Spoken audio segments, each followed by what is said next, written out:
Located on the eastern fringe of the Imperium Nihilus lies the Arboris system, an Imperial star system protected by the Iron Lord Space Marine chapter, and a region of space vital for the defense of the Grendel stars, often referred to as the Wings of Sanguinius.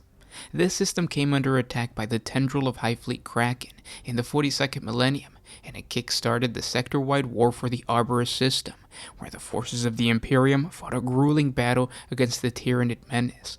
And with that said, I want to welcome you guys back to another 40 Facts about the 40K universe.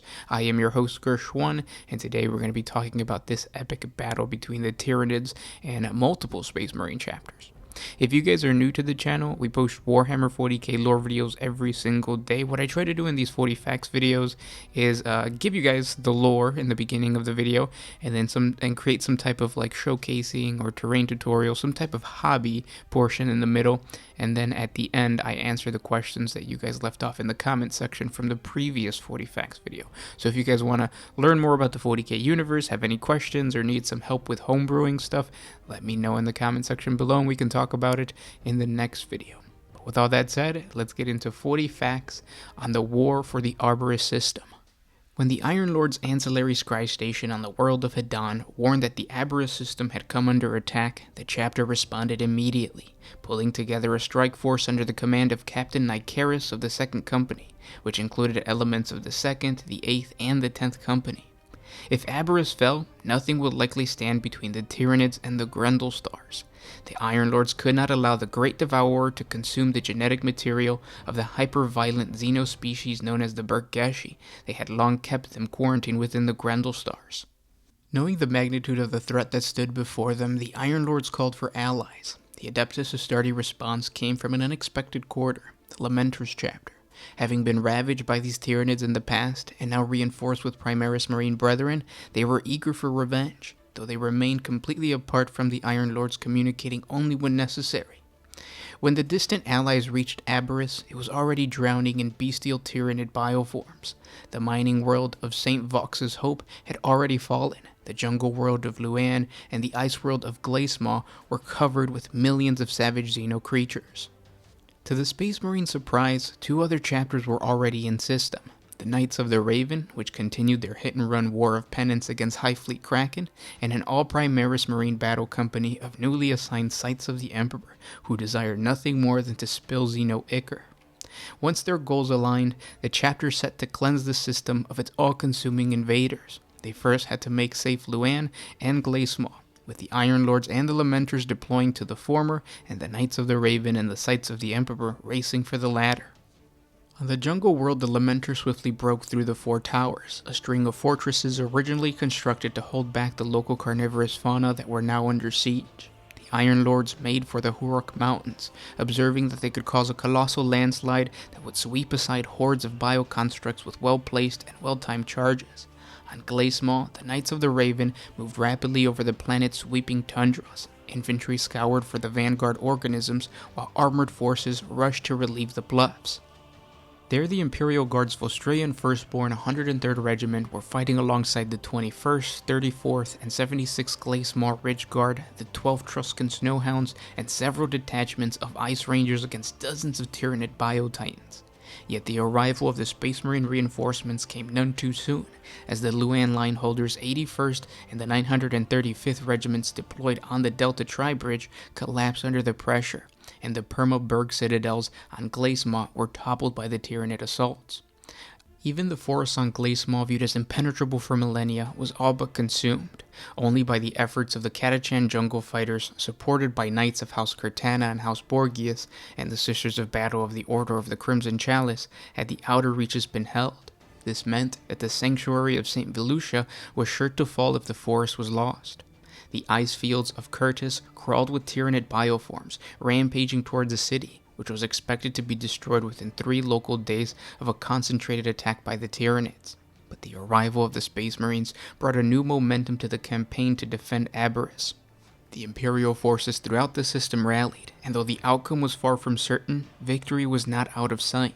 Unfortunately, the Imperial forces were unaware that a second tendril of High Fleet Kraken was fast approaching the system, and was twice the size of the forces that the system's defenders had already faced. It was the Ordo Xenos Inquisitor Teleris that had learned of this from her Void Watchers, and had sent a desperate plea for aid from the Death Watch's Indomitus Point Watch Fortress.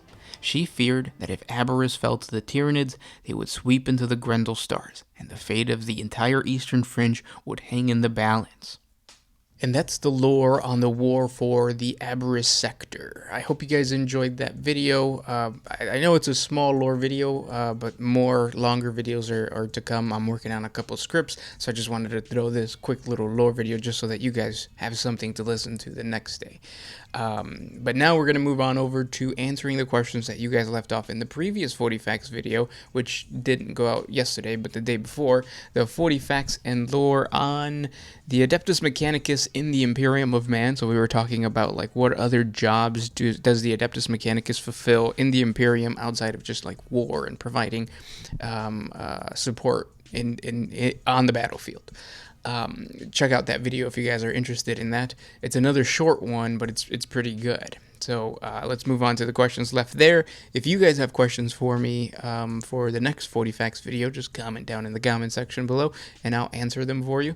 I told you guys last time that I really like when you guys ask questions about homebrewing because it's a lot of fun to explore the 40K universe and kind of twist things or bend things in order to fit certain goals that you have in mind for the lore of your own homebrew chapter or your homebrew army and stuff like that.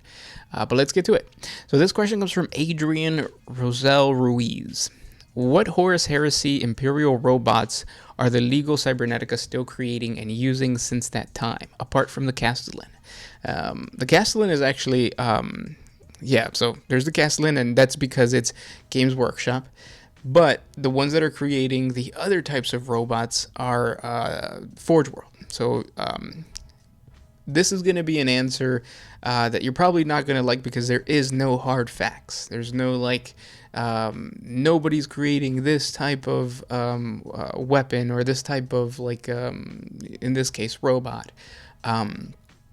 Because what GW does is it creates a sandboxy world or a sandboxy universe that is 40K, where you can buy a model from Forge World and play him in Warhammer 40K, and there might be a Forge World out there that creates this super outdated and ancient model of robot or tank, stuff like that.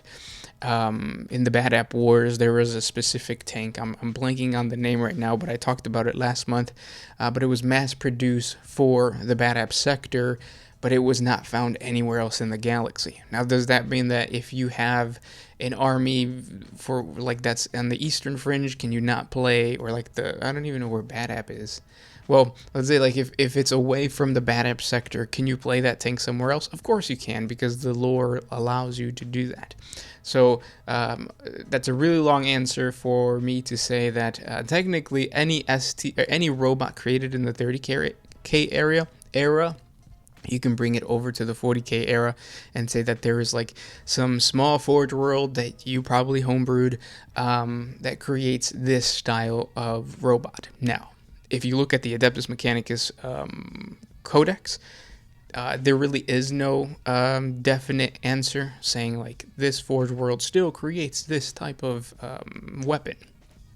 So because of that, none of the major ones like Mars, Metallica, Styges, 8, none of those really create specific robots.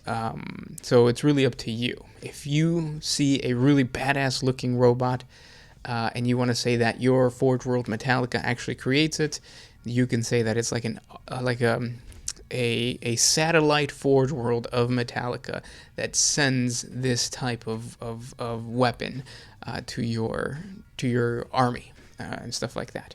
And again, that's just because of the sandboxy element of 40K. Good question though. This next one comes from J-Day. For many reasons, one of my favorite class of warriors in the 40K universe are the Titan Legions. Lore-wise, I'm always extremely curious how many are left and what types can be manufactured. Do you have any idea how many Imperator class Titans are left and if they are still being produced? Same situation with the robots that we just talked about. There's no definite like answer to how many Titan legions there are in the Horus Heresy. I think there's probably around like 50 mentioned that have like specific names, but even they, like a lot of them don't really have that much detail, and that's for you to fill in the blanks as somebody creating an army within or a warband within the lore. I know that even the amount of Titans inside a single individual Titan Legion varies from 25 Titans to 100 Titans. And obviously, like Imperial class Titans, the huge ones, would probably be less in the Titan Legion. So no hard answer, no like definite like this is how many exist. And yeah, the same situation as before. Like if you want to buy an Imperator class Titan and include it into the lore of your warband, or if you want to include it in your army, you can, because they could always be relics. There are certain Forge Worlds in the Codex for the Adeptus Mechanicus that specialize in creating Titans. I actually do, I forget what they're called.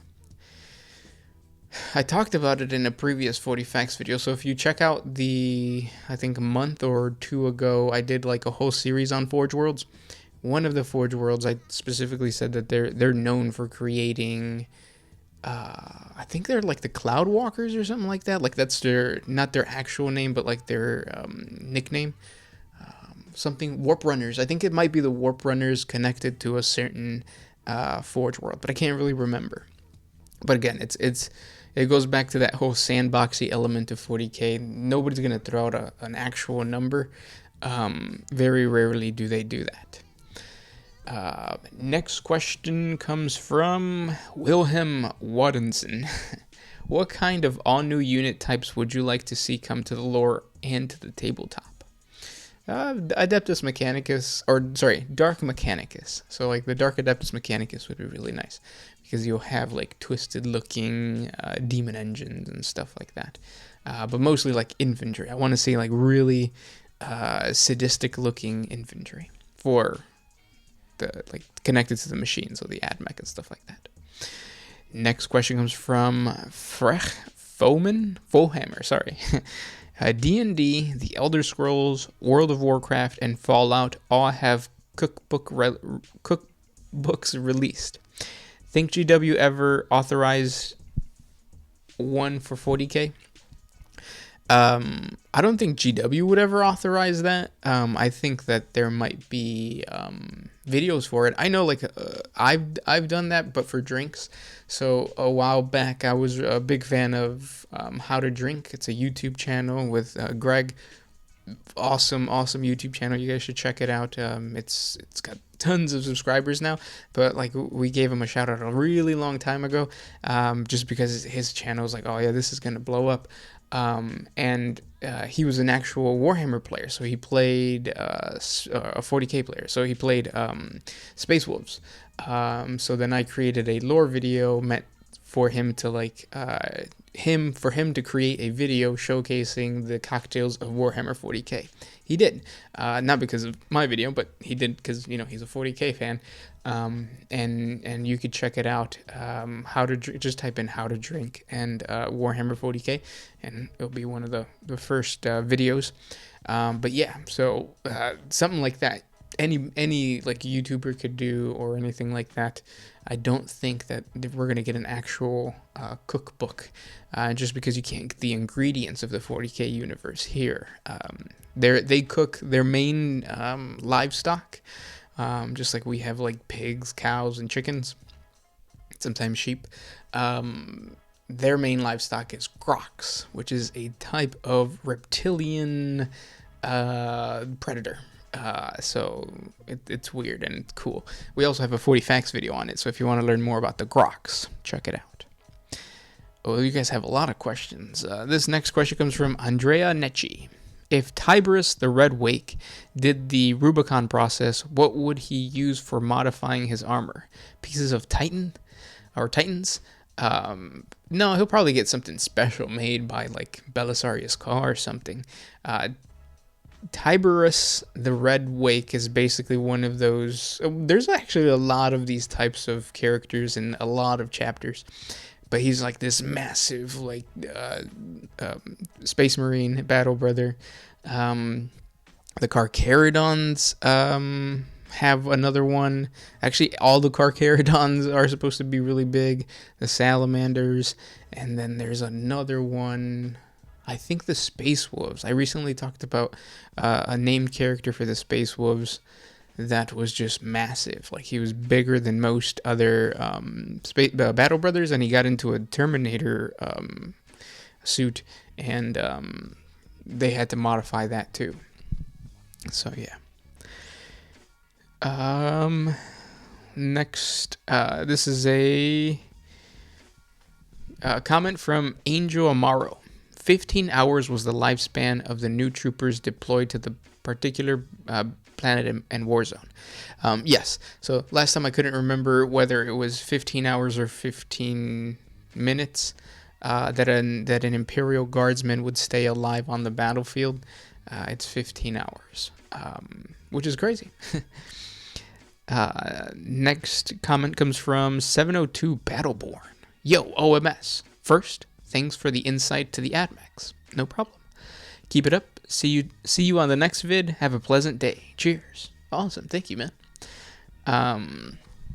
Next question comes from Jim Buttskin Eagle.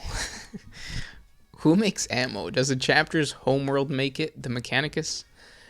For the most part, the weapons and war gear of a Space Marine chapter, which is what I'm guessing. What are they called? Not neophytes, not aspirants, the scouts of the Space Marines wear camo, and yeah, the chapter serfs would do it. So, and a lot of the weapons and war gears of a Space Marine chapter are hand-me-downs. So it would either be like the planet, or they would just get it from the armories, which came from like some type of source of the Great Crusade and stuff like, or the Horus Heresy. Yeah, well, I guess you could say the Great Crusade era. And then when it comes to like Imperial Guardsmen, yeah, the planets themselves have to produce that. Sometimes they have actual giant planets that are nothing but warehouses that the Adeptus Administratum uses to launch like supplies to different regiments and different areas in the galaxy. But again, that's Imperial Guard, so Adeptus Administratum, not the Adeptus Astartes. Ooh, there's a lot of questions. Next one comes from... This is just a comment from Mando de Erico. St. Bridget B. lore. Segment, please. Oh, yeah. For sure. One day. K. Williams says, what is the Imperial currency? It's thrones. Sounds like equivalent to, our dollar, I guess. Dave McClaw? Is the whole thing about the Emperor being the Omnissiah true, or a lie that the Emperor/the Imperium persists to keep the Mechanicus compliant? If it is a lie, are the Imperium not concerned that it will be discovered? I think within the priesthood of Mars, it is within the upper echelons, it is known that the Omnissiah is not the Emperor. However, it is heresy to speak that. So it's like if you get powerful enough within the Adeptus Mechanicus that you can say like the Emperor is not the Omnissiah, then you're as powerful as Belisarius Caw or something. There is still veneration for the Emperor, but for the most part, only the top tier of the Adeptus Mechanicus probably would say that out loud. The rest of them all say that the Omnissiah is the Emperor. And it all comes down to like that mutual benefit. You cannot fulfill the quest for knowledge, which is the main point of the Adeptus Mechanicus's belief system, without the grander Imperium of man supporting you and having your back and stuff like that. So the compliance doesn't even come from like I believe that the Emperor is the Omnissiah. The compliance comes knowing that in a galaxy of constant war, this bond has to stay if the quest for knowledge is to continue. So I think it's what is it called? A necessary evil that the Adeptus Mechanicus has to call the Emperor the Omnissiah, even though portions of him don't believe it. But if you say it out loud, and if you create a cult around it, you will be destroyed by the Adeptus Mechanicus, if that makes sense. But that's even a topic that I can get into, like, super deep into, because there was a small little schism in the beginning when the Treaty of Mars was signed, where a lot of the owners, or like the tech priests and stuff like that, didn't believe that this was a good idea. The Treaty of Mars was not good. But yeah, we'll talk about it soon. Thank you guys so much for listening. If you guys have more questions for me, please comment down below, and I'll talk to you guys tomorrow. Oh, don't forget to hit the like button, share, subscribe, do all that kind of stuff. That would get more 40K videos onto your feed. Thank you. This was Gershwin with One Mind Syndicate signing out. Always